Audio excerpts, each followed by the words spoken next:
YouTube में आपका स्वागत है। दोस्तों, मैं आज फिर से एक प्रेरक प्रसंग लेकर आपके साथ प्रस्तुत हुआ हूँ। तो दोस्तों, प्रेरक प्रसंग क्या होता है, एक कहानी के माध्यम से हम समझेंगे। तो दोस्तों, हम चलते हैं प्रेरक प्रश्नों के ऊपर। आज का प्रेरक प्रसंग, अच्छाई और बुराई, यानी कि अच्छाई और बुराई। एक बार बुरी आत्माओं ने भगवान से शिकायत की कि उनके साथ इतना बुरा व्यवहार क्यों किया जाता है, जबकि अच्छी आत्माएं इतने शानदार महल में रहती हैं और हम सब खंडरों में। आखिर ये भेदभाव क्यों है, जबकि हम सब भी आप ही की संतान हैं। भगवान ने उन्हें समझाया, मैंने तो सबको एक जैसा ही बनाया, पर तुम ही अपने कर्मों से बुरी आत्माएं बन गई, सो वैसा ही तुम्हारा घर भी हो गया।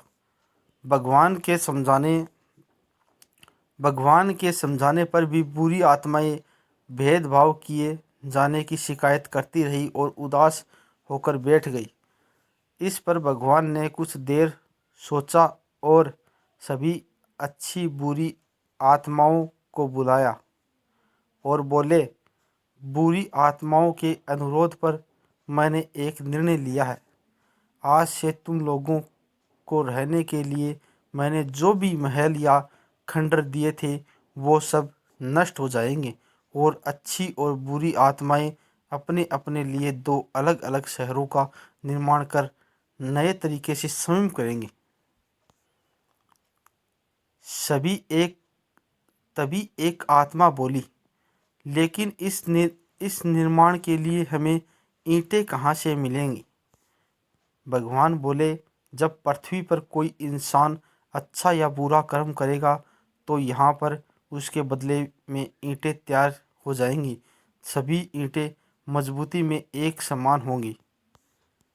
अब ये तुम लोगों को तय करना है कि तुम अच्छे कार्यों से बनने वाली ईंटें लोगे या बुरे कार्यों से बनने वाली ईंटें। बुरी आत्माओं ने सोचा, पृथ्वी पर बुराई करने वाले अधिक लोग हैं इसलिए अगर अगर उन्होंने बुरे कर्मों से बनने वाली ईंटें ले ली तो एक विशाल शहर का निर्माण हो सकता है। और उन्होंने भगवान से बुरे कर्मों से बनने वाली ईंटें मांग ली। दोनों शहरों का निर्णय एक साथ शुरू हुआ, पर कुछ ही दिनों में बुरी आत्माओं का शहर शहर वह रूप लेने लगा। उन्हें लगातार ईंटों के ढेर से ढेर मिलने जा रहे थे और उससे उससे उन्होंने एक शानदार महल महल बहुत जल्द बना भी लिया। वही अच्छी आत्माओं का निर्माण धीरे धीरे चल रहा था। काफ़ी काफ़ी दिन बीत जाने पर भी उनके शहर का केवल एक ही हिस्सा बन पाया था। कुछ दिन और ऐसे ही बीते। फिर एक दिन अचानक एक अजीब सी घटना घटी। बुरी आत्माओं के शहर से ईंटें ईंटें गायब होने लगी। दीवारों से, छतों से, इमारतों इमारतों की नींवों से, हर जगह से ईंटें गायब होने लगी और देखते ही देखते उनका पूरा शहर खंडर रूप लेने लगा। परेशान आत्माएं तुरंत भगवान के पास भागी और पूछा, हे प्रभु, हमारे महल से अचानक ये ईंटें क्यों गायब होने लगी? हमारा महल और शहर तो फिर से खंडर बन गया। भगवान मुस्कुराए और बोले, ईंटें गायब होने लगी। अच्छा, दरअसल जिन लोगों ने बुरे कर्म किए थे, अब वे उनका परिणाम भुगतने लगे हैं, यानी कि अपने बुरे ही कर्मों से उबरने लगे हैं। उनके बुरे ही कर्म और उनसे उपजी बुराइयां नष्ट होने लगी हैं, सो उनकी बुराइयों से बनी ईंटें भी नष्ट होने लगी हैं। आखिर को जो आज बना है वह कल नष्ट भी होगा ही। अब किसका आयु कितनी है होगी, ये अलग अलग बात है। इस तरह से बुरी आत्माओं ने अपना सिर पकड़ लिया और सिर झुकाकर वहां से चली गई।